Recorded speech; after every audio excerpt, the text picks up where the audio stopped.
Hello students, अध्याय 1 में आगे बढ़ते हुए आज हम इसका उदाहरण 7 हल करना सीखेंगे। तो सवाल में दिया गया है, दर्शाइए कि 3 करनी 2 एक अपरिमेय संख्या है। तो ये 3 करनी 2 वास्तव में एक अपरिमेय संख्या ही है सवाल में, लेकिन हमें वो सिद्ध करके बताना है। तो हम दिए हुए का उल्टा मानते हैं और फिर सिद्ध करके बता देते हैं। देखो कैसे। सबसे पहले हम लिखेंगे विरोधोक्ति विधि से। विरोधोक्ति विधि क्या कहलाती है? हम जब किसी कथन का विरोध करते हैं यानी उसका उल्टा मानते हैं, तो यहाँ पे हम विरोधोक्ति विधि लिखेंगे। मतलब सवाल में दिया गया है कि 3 करनी 2 एक अपरिमेय संख्या है और सभी को पता है कि 3 करनी 2 अपरिमेय संख्या ही होती है, लेकिन वो हमें सिद्ध करके बताना है, दर्शा के बताना है। तो इसके लिए हम थोड़ी देर के लिए क्या करेंगे, दिए हुए का विपरीत मानेंगे। तो हम लिखेंगे माना 3 करनी 2 एक परिमेय संख्या है। यहां तक बन जाएगा। जो दिया गया था अपरिमेय, उसका उल्टा मान लिया कि माना 3 करनी 2 एक परिमेय संख्या है। अब परिमेय संख्या है तो परिमेय संख्या क्या कहलाती हैं? ऐसी संख्याएं जो p बटे q के रूप में हो। मतलब करनी 3 यहाँ पे 3 करनी 2 जो है ये परिमेय संख्या होगी। इसका मतलब इसके बराबर हम p बटे q लिख सकते हैं, क्योंकि अंश बटे हर के रूप में लिखी जा सकती है।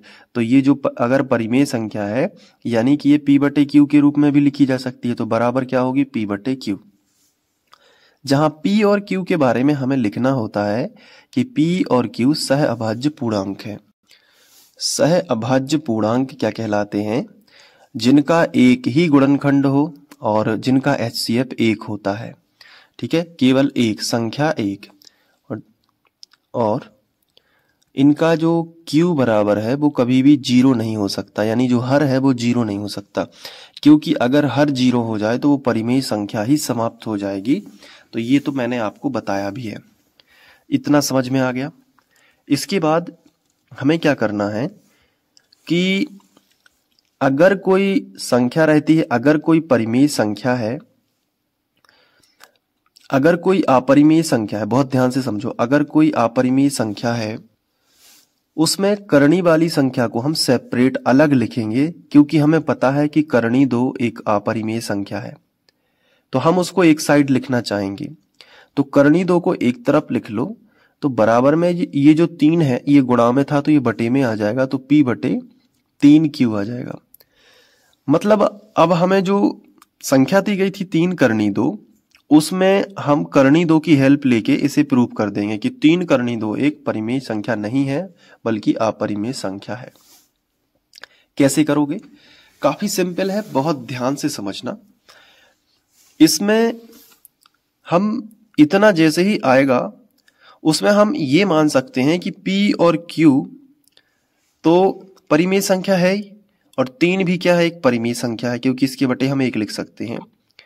मतलब इस तरफ वाला पूरा एक परिमेय संख्या है, और हम जानते हैं कि करनी 2 एक अपरिमेय संख्या है। इसको हम सिद्ध भी कर सकते हैं अलग से। मतलब अगर इसको अलग से सिद्ध करने के लिए बोला जाए तो कर सकते हैं ना, लेकिन इस सवाल में अलग से नहीं करेंगे, क्योंकि हमसे ये पूछा नहीं गया है।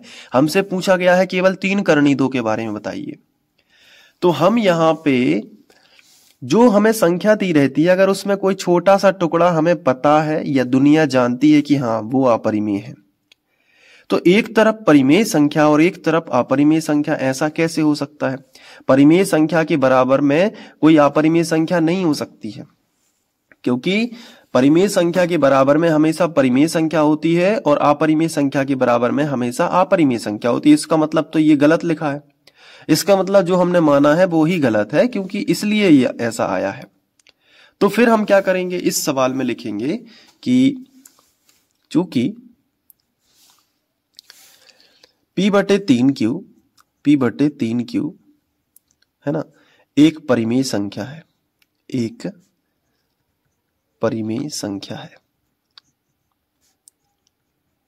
ये लिखना है हमें कि चूंकि p बटे 3q एक परिमेय संख्या है, परंतु हम जानते हैं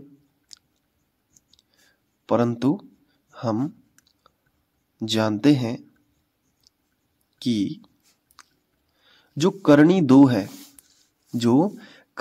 है वो एक अपरिमेय संख्या है। वो क्या है? एक अपरिमेय संख्या है। तो परिमेय संख्या के बराबर अपरिमेय संख्या नहीं हो सकती। एक तरफ हमें पता है कि ये परिमेय है और एक तरफ ये हम जानते हैं कि ये तो अपरिमेय है। इसका मतलब ये है कि हमारी कल्पना गलत है। हमारी जो कल्पना है, जो हमने कल्पना की थी कि ये एक परिमेय संख्या है, वो हो ही नहीं सकता, है ना? क्योंकि परिमेय संख्या के बराबर परिमेय संख्या ही होनी चाहिए थी, लेकिन इसके बारे में तो हमें पता है कि ये क्या है? अपरिमेय संख्या। तो कल्पना ही गलत है और जो सवाल में दिया गया था वही सही है।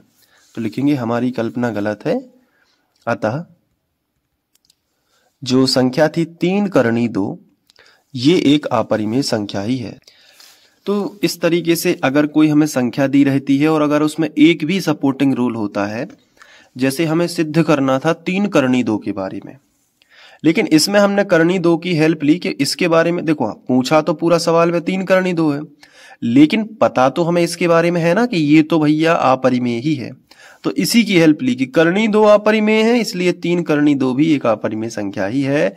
टेंशन लेने की जरूरत नहीं है। तो अगर कोई सवाल आता है जिसमें कोई अपरिमेय संख्या के अलावा कोई परिमेय संख्या साथ में हो, चाहे वो गुणा में हो चाहे वो माइनस में हो, तो फिर उस अपरिमेय संख्या की हेल्प से पूरी संख्या को हम अपरिमेय सिद्ध कर सकते हैं। ये इस सवाल का लॉजिक है।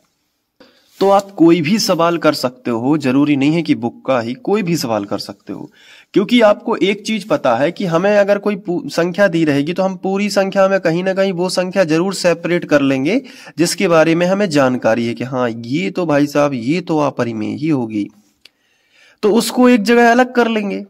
बाकी जितनी भी संख्या एक्स्ट्रा है उनको एक तरफ कर देंगे। फिर परिमेय और अपरिमेय का लॉजिक लगाएंगे कि भाई परिमेय संख्या के बराबर अपरिमेय नहीं हो सकती, तो कथन हम अपना ही खुद से गलत कर देंगे। इतना सा लॉजिक है और कुछ भी नहीं है इन सवालों में।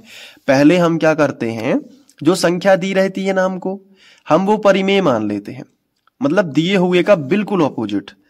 ये संख्या अपरिमेय है लेकिन ये प्रूव करके दिखाना होता है, तो हम क्या करते हैं, जो संख्या हमें दी रहती है हम जानबूझ के उसका अपोजिट मानते हैं कि चलो वो मान लेते हैं परिमेय है। फिर उसमें से जिसमें जो सिंगल संख्या जिस पे करनी लगी रहती है, जिसके बारे में हम जानते हैं कि इसको तो हम अलग से सिद्ध करेंगे तो ये अपरिमेय आ सकती है, लेकिन सिद्ध करने की जरूरत नहीं है, उसकी हेल्प लेते हैं। तो संख्या जो उसके साथ में है उसका करेंगे पक्षांतर और केवल इस संख्या की हेल्प से हम इसके बारे में बताएंगे कि भाई ये तो अपरिमेय है ना, और ये p/q परिमेय है और संख्या भी परिमेय है, तो परिमेय के बराबर में अपरिमेय कैसे लिख गई। यहां पे कॉन्फ्लिक्ट आ जाएगा और फिर आपको लिखना है कि यहां पे विरोधाभास है, अतः हमारी कल्पना गलत है और जो दिया गया था वही सही है। उल्टा मानने से कोई फायदा नहीं है, कागज पे वो प्रूव हो ही जाता है, अपोजिट आ जाएगा। ये है, अगर आप थोड़ा बहुत समझ पा रहे होंगे तो ऐसे सवालों को आप कर पाओगे। चलिए आप नोट कर लीजिए, अगला सवाल और अच्छे से हम करेंगे तो समझ में और अच्छे से आ जाएगा। ये लिख लो यहाँ पे,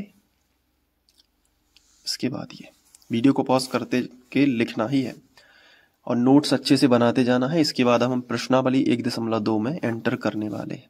थैंक यू।